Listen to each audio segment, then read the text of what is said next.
The morning mist clung to the old water tower like a shroud, but nothing could hide what lay beneath.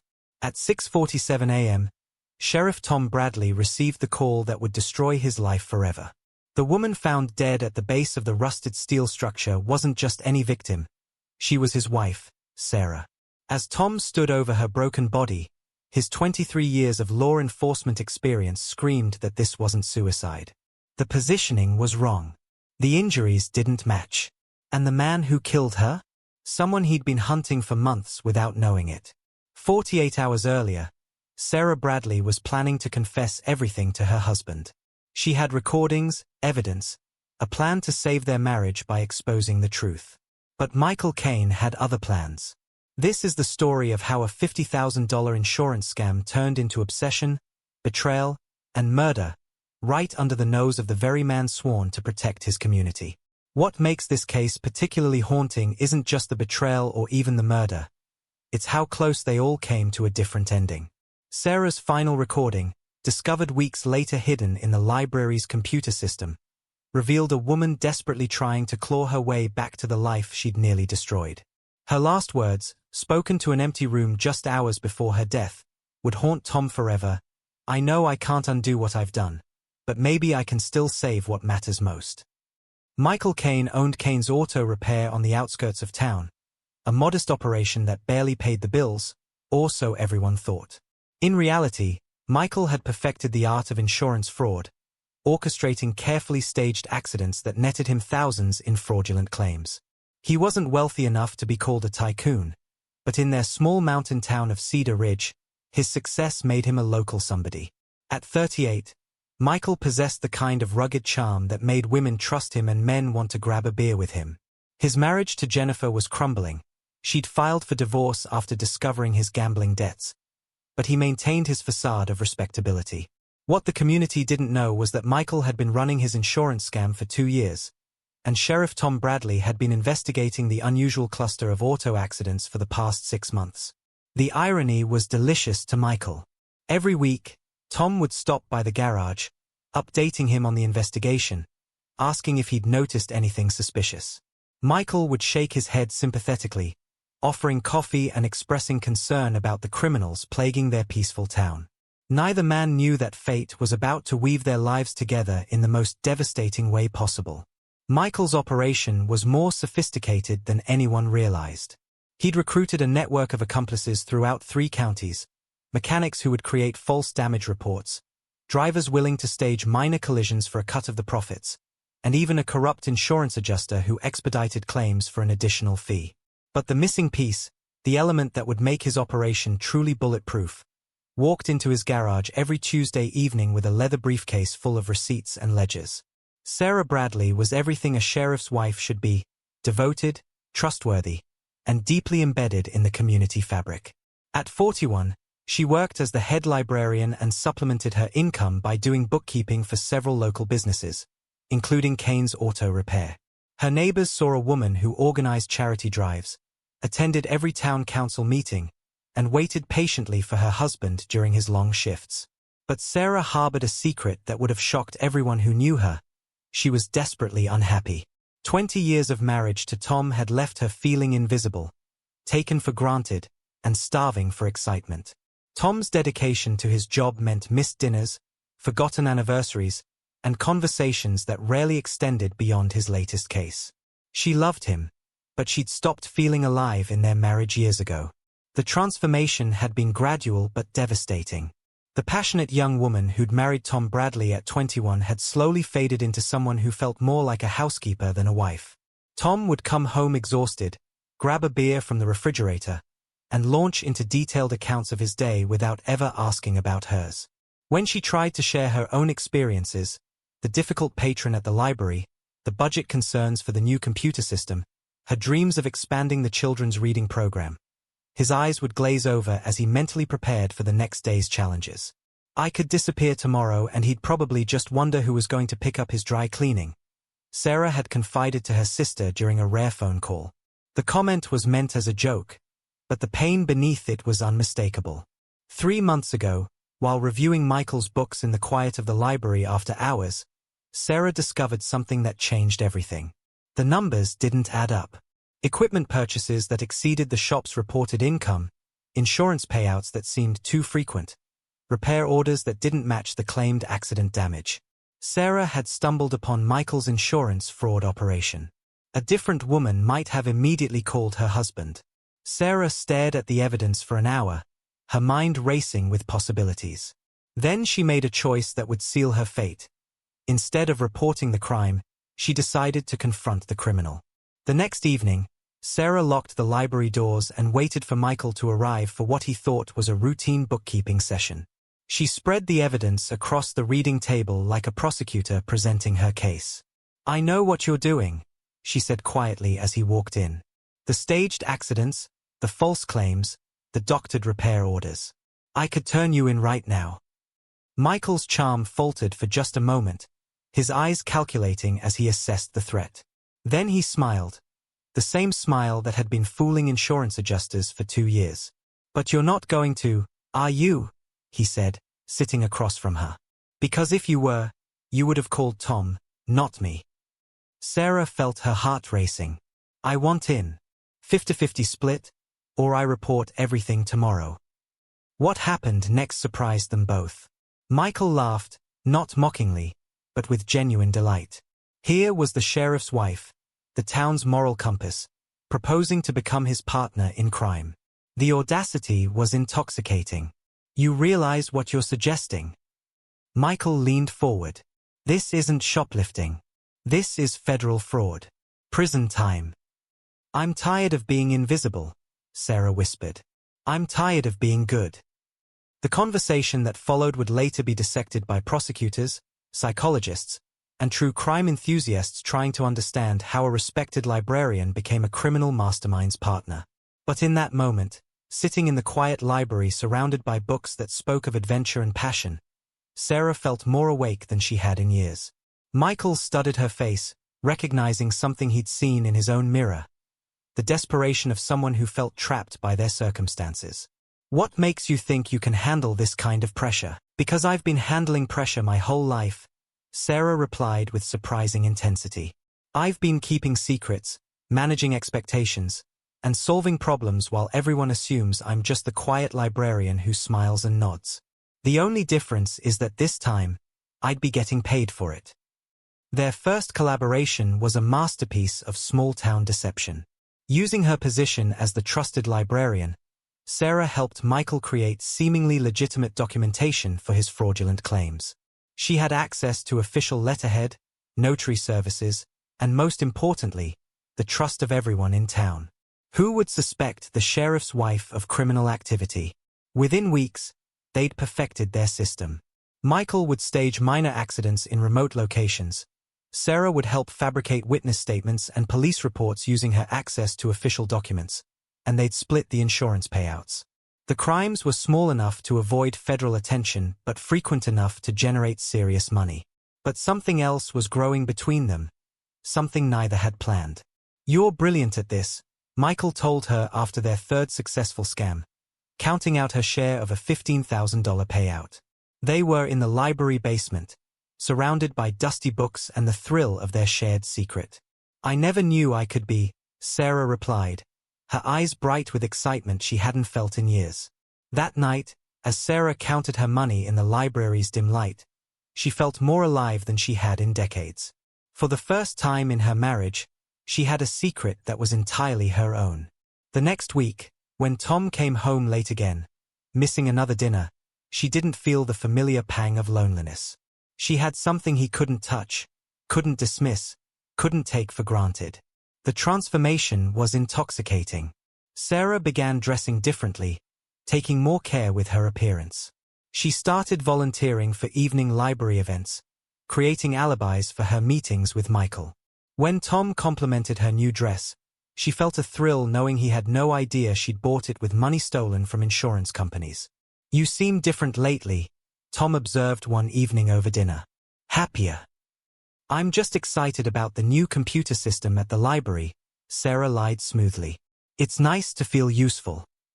If Tom had been paying closer attention, he might have noticed that his wife's newfound happiness coincided with his investigation into the insurance fraud ring. He might have wondered why she suddenly had expensive jewelry and designer clothes on a librarian's salary. But Tom Bradley was a man who trusted completely, especially when it came to his wife.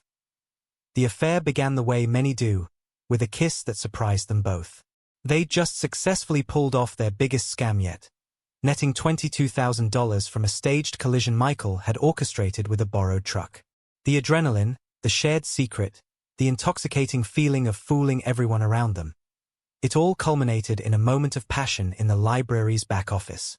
"This is crazy," Sarah whispered against his lips. "Crazier than fraud." Michael smiled. What made their affair particularly twisted was the venue.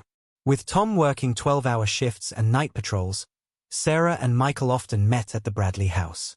The sheriff's own home became the headquarters for the crimes he was investigating and the affair that was destroying his marriage. They made love in the bed Tom shared with Sarah, planned their next scam at the kitchen table where Tom ate breakfast, and laughed about their close calls in the living room where Tom watched the evening news, unknowingly searching for criminals who were sitting in his own home. The psychological high was addictive. Sarah felt powerful, desired, and dangerously alive. Michael found himself intoxicated not just by Sarah's unexpected criminal brilliance, but by the ultimate betrayal they were committing together. Every time Tom stopped by the garage to discuss the investigation, Michael felt a rush of superiority that was better than any drug. The depth of their deception reached almost surreal levels. Sarah would pack Tom's lunch in the morning, kiss him goodbye, and then spend the afternoon in bed with the man he was hunting. She'd cook dinner using money stolen from insurance companies, serve it on plates Tom had given her for their anniversary, and listen sympathetically as he complained about the criminals who were always one step ahead of him. "Sometimes I feel like they're mocking me," Tom told her one evening, his frustration evident. "Like they know exactly what I'm thinking." "You'll catch them," Sarah assured him, her hand resting on his shoulder. "You always do." What Tom didn't know was that Sarah had been feeding Michael detailed information about the investigation for weeks. Every lead Tom pursued, every witness he interviewed, every piece of evidence he collected, Michael knew about it within hours. Sarah had become the perfect double agent, using her husband's trust to stay ahead of his investigation.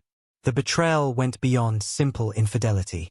Sarah found herself genuinely excited when Tom's leads went nowhere, relieved when his witnesses proved unreliable, and pleased when his evidence failed to build a solid case. She was actively rooting against her own husband, hoping he would fail at the job that meant everything to him. Tom Bradley prided himself on being a thorough investigator, and the insurance fraud case was becoming his obsession. The pattern was clear: too many accidents, too convenient timing, and always involving vehicles that passed through Kane's auto repair. But something bothered him about the paperwork. The documentation was too perfect, too professionally prepared for a small-town scam. "Look at this," Tom told his deputy, spreading files across his desk. "These witness statements, these incident reports, the handwriting on some of these looks familiar." Tom stared at a forged police report, his mind nagging at something he couldn't place. The careful lettering, the way the GS curved slightly to the right. He'd seen this handwriting before, somewhere close to home. Meanwhile, Sarah watched her husband work the case from across their kitchen table, her heart pounding as he unknowingly pursued her. The thrill was intoxicating and terrifying. Several times, she almost confessed everything, but the words would die in her throat when she saw how tired he looked, how consumed he was by his work. "We're close to breaking this thing," Tom told her one evening, rubbing his exhausted eyes. "Whoever's running this operation is smart. Too smart for their own good." Sarah nodded sympathetically, all while texting Michael under the table, "Tom's getting close. We need to be more careful." The irony of the situation wasn't lost on Sarah. Here was her husband, pouring every ounce of his professional skill into solving a case that she was actively sabotaging. The man who'd forgotten their last 3 anniversaries was now working 18-hour days trying to catch criminals who were literally sleeping in his bed. There were moments when Sarah felt the weight of what she was doing. Late at night, watching Tom sleep fitfully beside her, she would be overwhelmed by guilt. This was the man who'd held her hand through her mother's funeral, who'd painted the nursery for the baby they'd lost, who'd never once raised his voice to her in 20 years of marriage. And she was betraying him in the most fundamental way possible. But those moments of guilt were always followed by memories of years of feeling invisible. The forgotten conversations, the missed dinners, the way Tom's eyes would light up when talking about work but glaze over when she mentioned her day. The passion she felt with Michael wasn't just physical. It was the intoxicating experience of being truly seen and valued by someone. As the investigation intensified, Michael's behavior began to change. What started as calculated crime evolved into something darker. He became obsessed not just with the money, but with the power he felt over Tom Bradley. Every conversation with the sheriff fed his ego. Every close call with Discovery became a game he was determined to win. "He has no idea," Michael whispered to Sarah as they lay in Tom's bed after an afternoon of passion. "Your husband is hunting a ghost." But Sarah was beginning to see a side of Michael that frightened her. His jokes about Tom became crueler, his pleasure in deceiving him more pronounced. When she suggested they should scale back the operation, Michael's response chilled her. "We're just getting started," he said, his eyes hard. "I want to take him for everything. His case, his reputation, his wife, I want it all." The plan Michael revealed terrified Sarah. He wanted to stage his own death, collect a massive life insurance payout, and disappear with her. It wasn't just fraud anymore. It was the complete destruction of everything Tom Bradley held dear. "You're talking about destroying my husband," Sarah said, finally understanding the depth of Michael's obsession. "He's already destroyed," Michael replied coldly. "He just doesn't know it yet." For months, their operation had run like clockwork. Michael would identify potential targets, usually wealthy tourists passing through town or locals with expensive vehicles and comprehensive insurance. Sarah would help create the paper trail that made everything look legitimate. They'd even developed a system where Sarah would witness accidents from the library parking lot, providing sworn statements that helped clinch insurance payouts. The money was intoxicating, but it was the power that truly addicted them. Sarah found herself lying effortlessly to Tom, creating elaborate stories about library conferences when she was actually helping Michael stage accidents in neighboring counties. She'd become someone she didn't recognize. A woman who could look her husband in the eye and fabricate an entire day's worth of activities. "I almost told him last night," Sarah confided to Michael one afternoon as they counted their latest take. "He was so proud of himself for getting close to solving the case. I wanted to laugh." "Why didn't you?" Michael asked, his tone sharp. "Because I realized I don't want this to end," Sarah admitted. "I've never felt this alive." But Michael's obsession with Tom was growing beyond the financial crimes. He'd begun asking Sarah detailed questions about her husband's routines, his vulnerabilities, his fears. The way Michael's eyes lit up when discussing Tom's eventual downfall made Sarah increasingly uncomfortable. "Sometimes I think you care more about destroying Tom than you do about the money," she said one evening. "Maybe I do," Michael replied. "He represents everything I hate. The self-righteous lawman who thinks he's better than everyone else. When this is over, I want him to know that his perfect wife chose me over him." Sarah felt a chill at his words. This wasn't about crime anymore. It was about complete psychological destruction. The psychological games became increasingly elaborate. Michael would call Sarah while Tom was home, engaging in seemingly innocent conversations about library business while Tom sat just feet away. The thrill of conducting criminal business right under the sheriff's nose became an addiction for both of them. One evening, Michael arrived at the Bradley house while Tom was in the shower. Sarah let him in through the back door, and they made love on the living room couch while the sound of running water echoed from upstairs.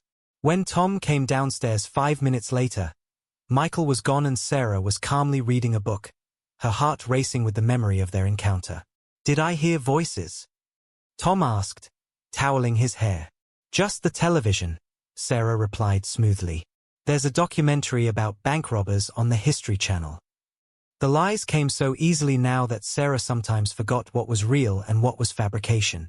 She'd created an entire alternate life where library conferences, book fairs, and community meetings provided cover for her criminal activities and adulterous affair. Faced with Michael's escalating plans, Sarah realized she'd created a monster. The man she'd fallen for was revealing himself to be someone consumed with hatred for her husband, someone who'd moved far beyond simple greed into something much more dangerous. Late one night in the library, Sarah made a decision that would save her marriage or end her life. She began recording her conversations with Michael, planning to gather enough evidence to expose the entire operation. In her mind, she could present Tom with the complete case, confess her own involvement, and somehow salvage their marriage from the wreckage. "I'll tell him everything," she practiced saying to her empty house. "I'll serve whatever time I have to serve, but at least he'll know I chose him in the end." But Michael's paranoia was growing along with his obsession. He'd begun following Sarah, monitoring her movements, checking her phone when she wasn't looking. The partnership that had begun with mutual excitement was becoming a prison for both of them. The breaking point came when Michael revealed the full extent of his final plan. He didn't just want to fake his death and disappear with Sarah. He wanted to frame Tom for murder. The insurance payout would be massive, but more importantly, Tom Bradley would spend the rest of his life in prison for a crime he didn't commit. "You're insane," Sarah whispered when he laid out the details. "I won't help you destroy an innocent man." "Innocent?" Michael laughed bitterly. "He's neglected you for 20 years. He's so obsessed with his precious job that he doesn't even see what's happening in his own home. He deserves everything that's coming to him." The plan was elaborate and terrifying in its thoroughness. Michael had spent weeks studying Tom's routines, identifying the perfect window of opportunity. He would stage his own disappearance during a time when Tom had no alibi, plant evidence in the Bradley house, and create a paper trail suggesting that Tom had discovered the affair and killed Michael in a jealous rage. The beauty of it, Michael explained with chilling enthusiasm, is that Tom will spend his last free moments actually trying to solve the case. He'll investigate his own frame-up, completely unaware that he's walking into a trap. Sarah was horrified by the complexity of Michael's hatred. This wasn't just about escaping with her. It was about completely destroying Tom Bradley's life while forcing him to participate in his own downfall. That night, Sarah made copies of all their financial records and began organizing evidence of their crimes. She recorded Michael discussing his plan to frame Tom, captured his admissions of insurance fraud, and documented every detail of their criminal partnership. Her plan was simple: present everything to Tom, accept whatever consequences came, and trust that their marriage was strong enough to survive the truth. She never got the chance. Sarah's final week was a masterclass in psychological torture. She knew she had to find a way to warn Tom without alerting Michael to her intentions. She began leaving subtle clues around the house: Michael's business card accidentally left in a book Tom was reading, receipts from restaurants where she'd met Michael placed in Tom's jacket pocket, even a photograph of Michael that she claimed to have found at the library. But Tom was so consumed with his investigation that he missed every signal. The man who could spot inconsistencies in witness statements and identify forged documents was blind to the evidence of betrayal in his own home. Each failed attempt to reach him drove Sarah deeper into despair. "I tried to tell you," she whispered to his sleeping form one night. "I tried so hard to make you see." Meanwhile, Michael's surveillance of Sarah was becoming more invasive and threatening.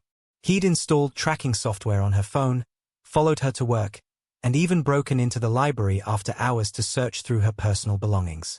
The charming man she'd fallen for was revealing himself to be a dangerous obsessive who viewed her as property rather than a partner. The psychological pressure was destroying Sarah.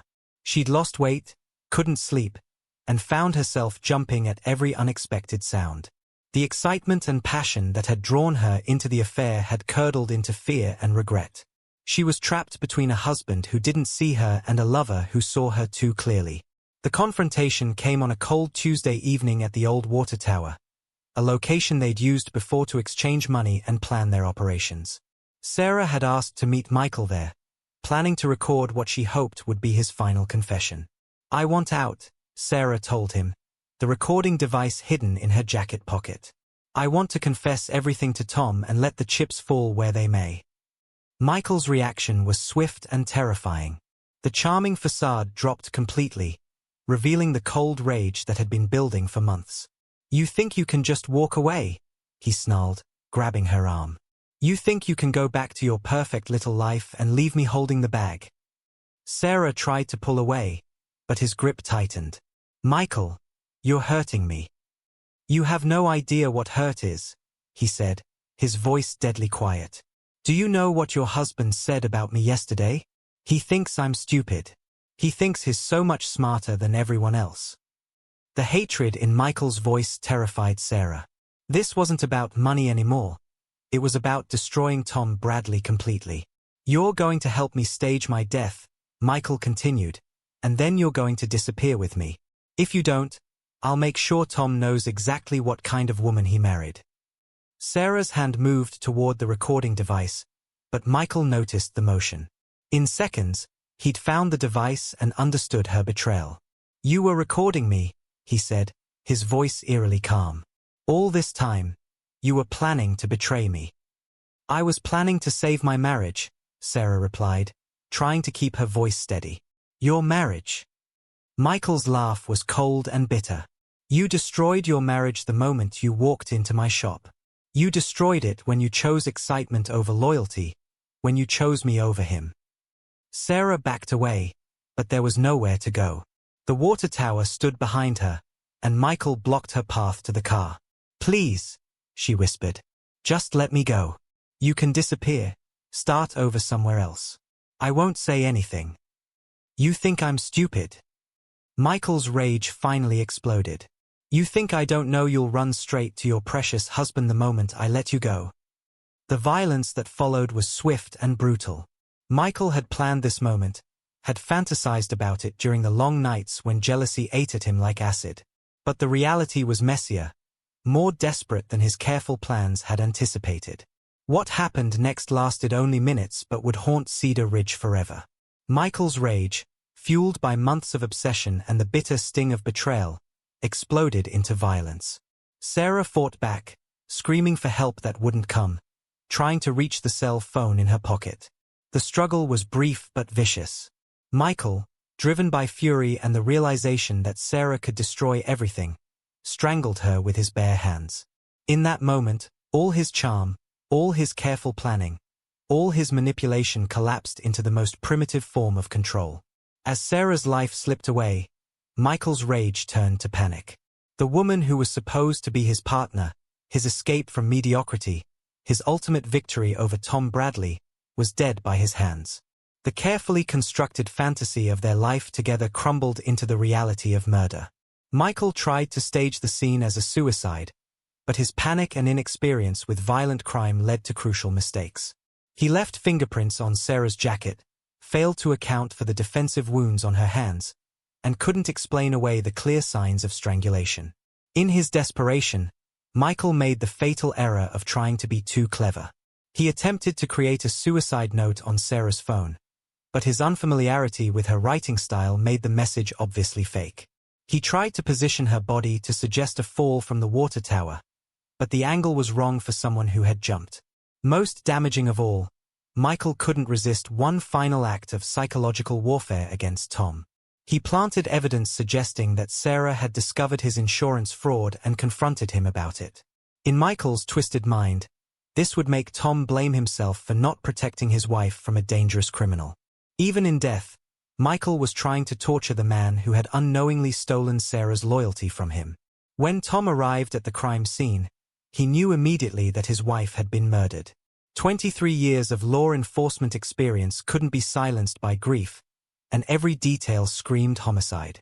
But nothing could have prepared him for what he would discover in the investigation that followed. The first clue came from Sarah's phone records, dozens of calls to Michael Kane over the past 3 months. The second came from a search of their home, where Tom found nearly $40,000 hidden in Sarah's jewelry box. The third and most devastating came from the library, where Tom discovered Sarah's hidden recordings. Sitting alone in his kitchen, Tom listened to his wife's voice confessing to crimes, admitting to an affair, and planning what she called saving our marriage by exposing the truth. Each word was a knife in his heart, but Tom forced himself to listen to every recording. His wife had been living a double life that made his worst fears seem insignificant by comparison. The final recording, made the night of her death, captured Sarah's last conversation with Michael. Tom heard his wife trying to end the affair, trying to come clean, trying to choose her marriage over the excitement that had consumed her. He also heard Michael's threats, his obsession with destroying Tom, and his demand that Sarah help fake his death. "She was coming back to me," Tom whispered to the empty house. "She was trying to save us." The investigation that followed was the most difficult of Tom's career. Every piece of evidence revealed another layer of betrayal, another moment when his wife had chosen crime and passion over their marriage. The financial records showed a systematic pattern of fraud stretching back months. The hotel receipts and restaurant charges revealed the scope of their affair. The recorded conversations laid bare the depth of Michael's hatred for Tom. But perhaps most painful were the small details that showed how thoroughly Sarah had compartmentalized her life. The calendar where she'd carefully noted their criminal activities right next to Tom's work schedule. The fake business cards she'd created to explain her absences. The elaborate lies she'd constructed to cover her tracks, each one told with the face of the woman who'd promised to love and honor him. Tom found evidence that Sarah had tried to reach out to him in her final weeks. She'd left subtle hints about her activities, placed Michael's business information where Tom might find it, even tried to schedule a romantic dinner to discuss something important. But Tom had been so consumed with his investigation that he'd missed every signal. "I was hunting the woman I loved," Tom told his partner. "She was trying to confess, and I was too busy trying to catch her to listen." Armed with forensic evidence, financial records, and Sarah's recordings, Tom performed the most difficult arrest of his career. When he confronted Michael at the auto shop, the man who had been playing him for months finally cracked under the weight of evidence. "She was going to ruin everything," Michael said, his hands shaking as Tom read him his rights. "She seduced me into this whole thing, and then she wanted to just walk away like it never happened." "She was trying to save her marriage," Tom replied quietly. "She was trying to do the right thing." Michael's confession, extracted over hours of interrogation, revealed the full scope of their operation and the twisted psychology that had driven him to murder. He'd killed Sarah not just to cover up their crimes, but because she'd chosen Tom over him, because she'd rejected his fantasy of their life together. The details of Michael's hatred were particularly disturbing. He described the pleasure he'd felt deceiving Tom, the satisfaction of using the sheriff's own home as headquarters for their crimes, the intoxicating power of sleeping with another man's wife while that man hunted him. Michael had turned the affair into a psychological war against Tom, with Sarah as both weapon and prize. "You want to know the truth," Michael said during his confession. "She didn't love you. She stayed with you out of guilt, out of habit. With me, she was alive. She was passionate. She was everything you could never make her." Tom's response was quiet but devastating. "Then why was she planning to confess? Why was she choosing our marriage over your fantasy?" The question broke something in Michael. For the first time, he seemed to truly understand that Sarah had rejected him, that his elaborate plans for their future together had been delusions. The woman he'd killed had been trying to return to the husband he'd spent months trying to destroy. The trial of Michael Kane became the biggest story in Cedar Ridge history. The revelation that the sheriff's wife had been both victim and criminal shocked the community, while Michael's obsession with destroying Tom added a psychological complexity that fascinated court watchers. During the trial, the full extent of Michael's hatred for Tom was revealed. He'd planned not just to steal Tom's wife and destroy his career, but to frame him for murder and watch him spend life in prison for a crime he didn't commit. The prosecution painted a picture of a man so consumed with jealousy and rage that he destroyed the very thing he claimed to love. The defense tried to portray Sarah as the mastermind, arguing that she'd seduced Michael into crime and then tried to abandon him when the heat got too intense. But the recordings told a different story, of a woman who'd made terrible choices but ultimately tried to do the right thing, and a man whose obsession had turned to murderous rage when he couldn't control her. Michael was convicted of first-degree murder and multiple counts of insurance fraud. He received life in prison without the possibility of parole, while additional victims of his scams came forward once the story broke. Tom Bradley resigned from the sheriff's department the day after the trial ended. He couldn't continue wearing a badge in a town where everyone knew his wife had died because of secrets she'd kept from him. The house on Maple Street, where Sarah had planned crimes and conducted her affair, was sold within a month. The aftermath of the case revealed just how deeply the betrayal had affected the entire community. Friends and neighbors struggled to reconcile the woman they'd known with the criminal the investigation had revealed. The library where Sarah had worked became a constant reminder of her double life, and the town eventually hired a new head librarian from outside the community. Tom's colleagues rallied around him, but their support couldn't ease the guilt he felt. Every aspect of the investigation revealed another moment when he might have seen the truth, another opportunity to save his wife from the path that led to her death. The dedicated lawman who'd prided himself on protecting others had failed to protect the person who mattered most. 6 months after Sarah's funeral, Tom Bradley visited her grave for the final time before leaving Cedar Ridge forever. He carried with him the divorce papers Sarah had hidden in the library, papers she'd apparently planned to destroy as part of her confession. "I drove you to it," Tom said to the headstone. "Not the murder, but everything else. I was so busy being the perfect sheriff that I forgot how to be a husband." The tragedy of Sarah Bradley's death wasn't just that she'd been murdered by her lover, but that she'd died trying to return to a marriage she'd nearly destroyed. Her last act had been choosing love over excitement, truth over deception, Tom over Michael. It was a choice that cost her everything, but one that revealed the woman Tom had fallen in love with 20 years earlier. Michael Kane would spend the rest of his life in prison, consumed by rage at a woman who had ultimately rejected him for the husband he'd tried so hard to destroy. Sarah Bradley was buried with secrets that died with her, but also with evidence of a love that proved stronger than the temptation that had nearly destroyed it. In the end, the insurance fraud that had started everything netted the criminals a few $1,000s and cost them everything that mattered. The affair that had felt like freedom became a prison of lies and fear. And the obsession that had driven Michael to murder left him with nothing but a life sentence and the knowledge that even in death, Sarah had chosen another man over him. The town of Cedar Ridge would eventually heal from the scandal, but the water tower where Sarah Bradley died became a permanent reminder that secrets, no matter how carefully guarded, have a way of destroying everything they touch. Some crimes can be covered up, some affairs can be forgiven, but murder leaves a stain that can never be washed away. The final revelation came months later, when investigators discovered Sarah's last message hidden in the library's computer system. It was addressed to Tom but never sent, written just hours before her death. "I know I can't undo what I've done, but maybe I can still save what matters most. I chose excitement over love, crime over loyalty, passion over commitment. But I'm choosing you now, even if it's too late. Even if it costs me everything. You deserved better than the wife I became, but maybe you can remember the woman I used to be. I'm coming home, Tom. I'm finally coming home." Tom Bradley read those words in an empty house in another state, surrounded by boxes packed for a life he'd never planned. For the first time since finding Sarah's body, he cried, not just for what he'd lost, but for what they'd almost found again.